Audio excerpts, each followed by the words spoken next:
because I will be getting my money back, and it's nothing that they can say or tell me to make me want to go back to them.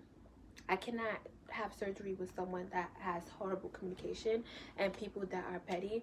I refuse to have surgery somewhere where I feel like I'm walking on eggshells and I can't express how I feel. Okay, so that's just that, and we're just gonna keep it pushing. So I decided to go over to the next facility that I'm going to, which I'm not gonna say the name as I said before. They're pretty good. The communication is great. Like I said, I have 3 coordinators. I have a lab coordinator, I have a medical coordinator, and then I just have a surgical coordinator. Now, two out of the three, um, 2 out of the 3 are great. Their response to me quick.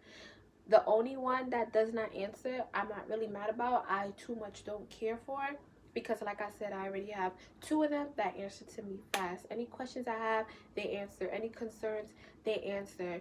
They already had called me for my 2-week pre-op appointment, and for someone that they squeezed in, because they had to squeeze me in for next week, they treat me as I've been there forever, like as if they've been working with me forever. Because originally, when Harry had canceled me, I was gonna go to this facility and get my body done on my birthday, which is in November. But I ended up not wanting Simmons, and I ended up calling them and explaining to them my situation, and so they managed to squeeze me in for the same date of next week that I was supposed to have with Simmons. So I'm really grateful for that. Um, when I first did my deposit, it wasn't $500. My deposit was $250, which was great. Um, and I think I caught them on a sale as well. And then to change my date from November to September, I had to pay a $250 rescheduling fee. So I already gave them the 250, and that's how my date was secured. I had to do my labs with them, and my labs was it was hell. Like, my labs was really hell. Like, ladies, when you do your labs, like, really take it serious and really stay focused on your labs. Because, girl, let me fucking tell you something. When I did my goddamn labs, when I was going over, like, my progress notes of the day with the doctor and my vitals, this fucking lady was about to put on my clearance letter for my surgeon that I was 4'11" and that I weighed 180 or 170 pounds. Girl, I almost flipped. I am not no 4'11". I am 5'2", and I am not no 180 or 175 pounds. My body plays a bracket between 160 to 165 or 160 to 169, and that was my goddamn weight that day. So I had to tell her to update everything, because I don't know where she got that I was 4'11" from. Okay, and if I wouldn't have went through that, honey, I would have gotten canceled so quick. Like, they would have canceled me so quick. So please be on your A game when you do your labs. And if something does come back weird that you know is going to get you canceled, girl, you better do them labs over. You better go to LabCorp Quest, somewhere that's going to give you your labs in the next 42 hours over again.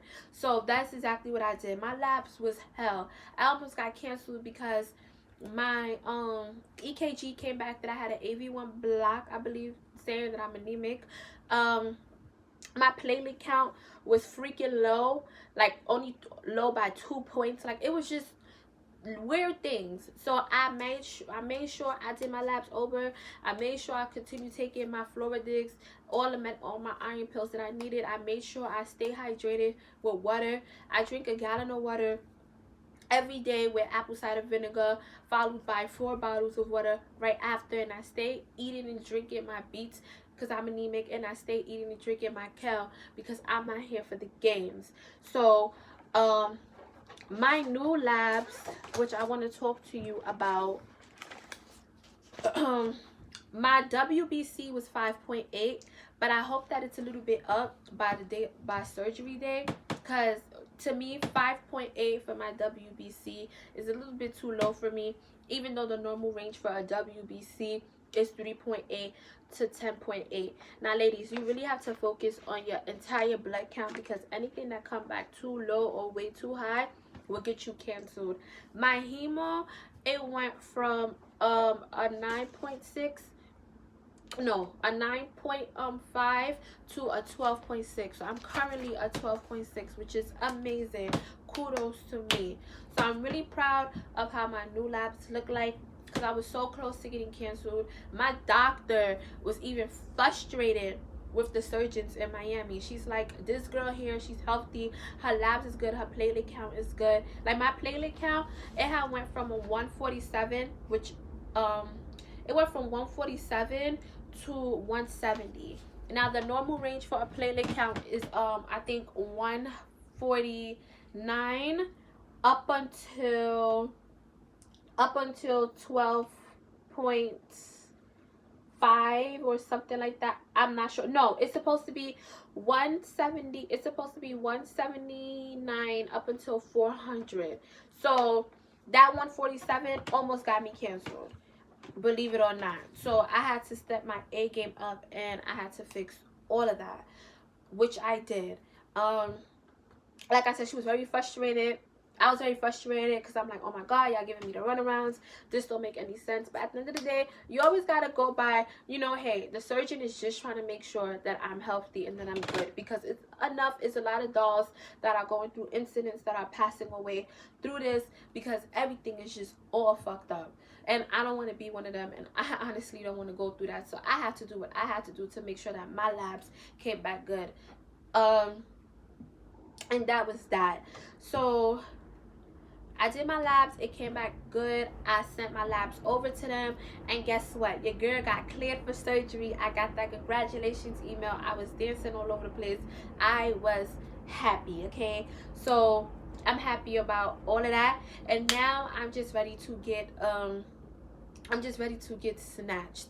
Like my experience, some days is good, some days is not. Like most times I try to stay away from social media, because you know, on Instagram and in Facebook, on the surgery group chats, there's always a doctor that's gonna bash. There's millions of facilities that they're gonna bash, and sometimes that discourages you and it makes you feel uneasy. Like me, like sometimes I can't see or be around too much negativity, because it starts to take a toll on me and it starts to fuck with my spirit. So whenever I see that something is odd or messed up, I just try to isolate myself from it. Like now it's gotten to the point that I don't want no surgical advice from nobody who's not a professional. I already made it clear to myself that when I get to Miami and when I do my surgery, anything that looks weird on me, anything that's concerning to me, I'm just always going to ask my surgeon. And then not only that, I'm always going to ask the ladies at the recovery house, and I'm going to be on Real Self and stuff like that. I don't have the time to be listening to like different fuckery from different people, because nobody needs those bad vibes or negative energy. And I also don't want any surgical tips from nobody that did not get snatched from my surgeon. Like that's how real it is with me now, and I don't think I'm the only one who think like this or is doing this. So let's get into where I'm staying. I am an introvert. I really am someone that I really like to be alone. I really don't socialize like that, because I don't like opening up to people or much really getting to know people. So I was gonna I should have done the Airbnb. I think I was interested in the Airbnb, but I didn't know how to proceed with the process. So I ended up booking this beautiful recovery house where the communication is great. They always get back to me quick. If they don't answer my text, I call them, they answer my phone call, and they have been helpful. I am staying at Sassy's Recovery House in Miami, Florida, and I'll be getting my massages from the one and only best massage, lymphatic drainage massage person in the world. Her name is Coraito, and I already booked her. I already did my deposits for both the recovery house and the massage lady. I will be going with my fiance to Miami for my surgery. because I feel like I shouldn't go alone. And also with the situation with New Life, I definitely don't feel like I should go alone. Although I know how to defend myself physically, mentally, and verbally, because I'm sassy and I'm nasty. I really am in real life. I am. But we gonna keep it cute when I go up there. Just as long as you give me my money, keep it cute. I walk my way, you walk yours. So he is coming with me. Um, and I'm just really excited. I'm ready. I'm all packed up. I have all the cash. Like, I'm just ready to go. I would like to do another video on all the medications that I took in order to raise my hemo. I really would like to do that. So hopefully if I have time again, I'll do that video of showing you what I took.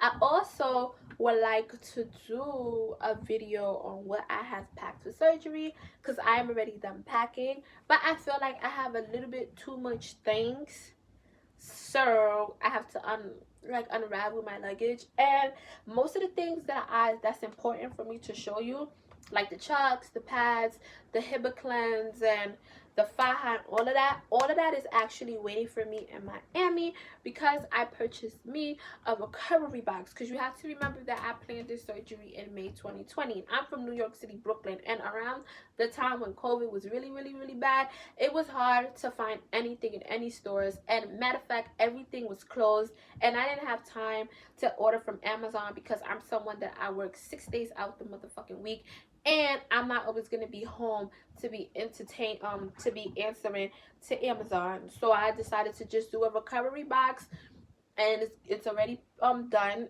It's gonna come to me at my pre-op appointment when I go see my surgeon, or it's going to meet me at the recovery house. So I think it's kind of best if I do what I packed for surgery the day I get to Miami, so that way it'll make more sense, and in a way you can see what you need to pack and what you really need and don't need. And then I'm also gonna do like a little bit of the food shopping that I need, like the water, apple, pineapple juices, beet juices, all of that. So I think I might just do that in Miami. I hope you find this video to be very informative and that it helps you. I mainly wanted to do these videos to let my dolls know, like, follow your heart. If one place isn't good and the communication is not good,